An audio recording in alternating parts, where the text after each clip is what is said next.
नमस्कार साथियों। आज हाफ्स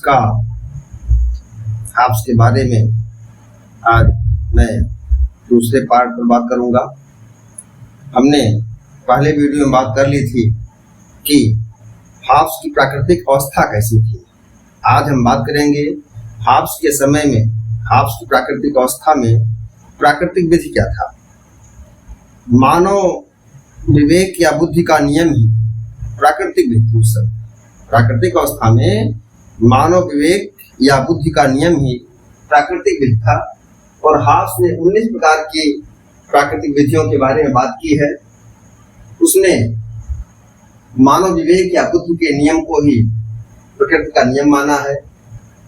और अपने 19 नियमों में कुछ मुख्य नियम उसके हैं कि प्रत्येक को शांति स्थापित करने का प्रयास करना चाहिए, प्रत्येक व्यक्ति को शांति स्थापित करने का प्रयास करना चाहिए, अधिकारों का अपने परित्याग करना चाहिए और इसे क्रियान्वयन करने के लिए आपस में एक समझौता करना चाहिए, क्योंकि आपस में समझौता करके ही आप कोई बात कर सकते हैं। अब बात हम करें उनके सामाजिक समझौता सिद्धांत पर, जो उनका प्राकृतिक सामाजिक समझौता सिद्धांत है हाफ्स का। तो हाफ्स कहता है कि व्यक्तियों ने आपस में मिलकर के राज्य का निर्माण किया। व्यक्तियों ने आपस में समझौता करके राज्य का निर्माण किया है। और वो वक्तव्य देता है, मैं अपने ऊपर शासन करने का अधिकार इस व्यक्ति या व्यक्ति समूह को सौंप रहा हूं। शर्त है कि आप भी अपनी शक्तियां शासक या राजा को सौंप दे।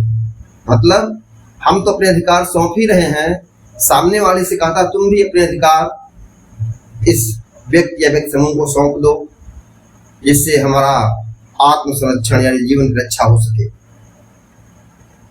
क्योंकि आत्म संरक्षण जो होगा वो सर्वोच्च राजा के अधीन ही होगा, यानी शासक होगा जिसके पास सारी शक्तियां होंगी, जो जनता की रक्षा करेगा।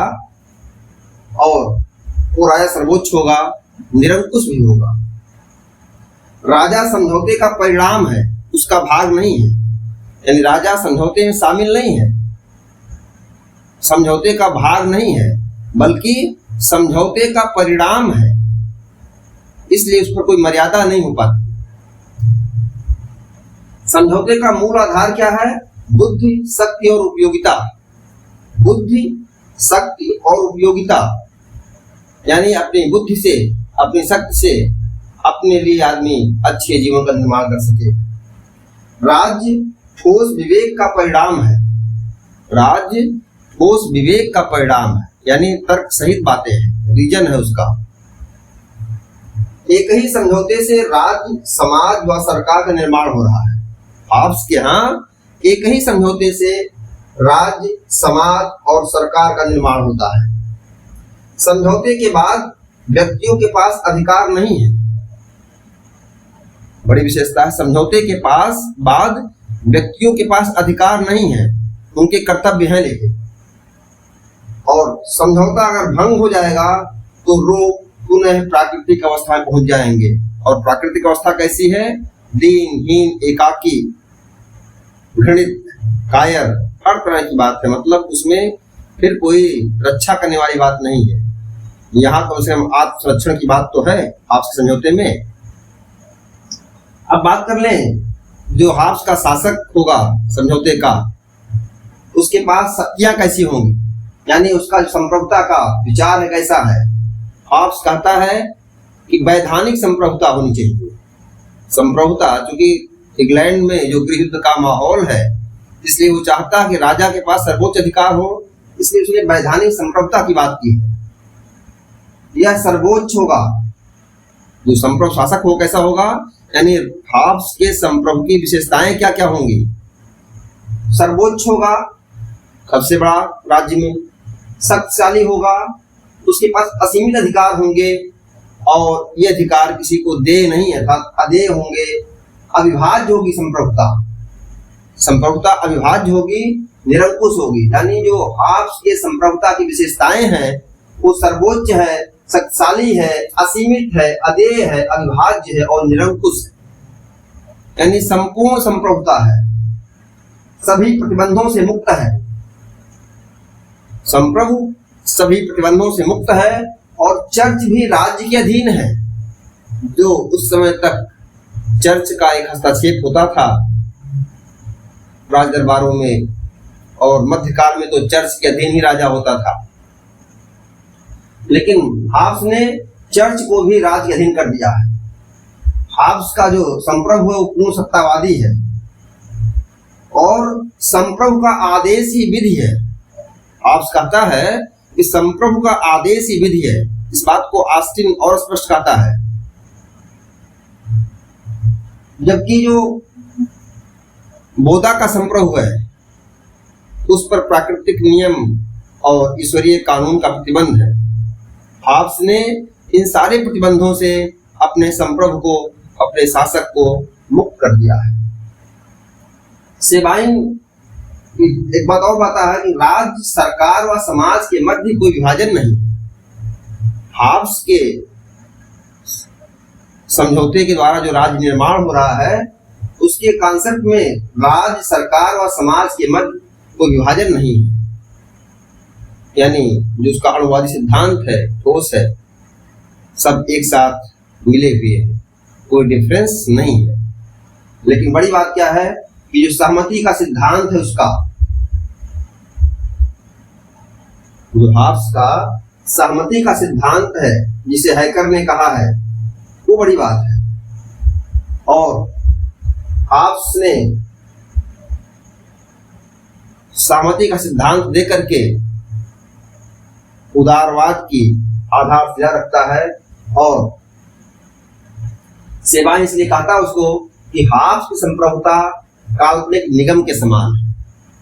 हाब्स संप्रभुता काल्पनिक निगम के समान है।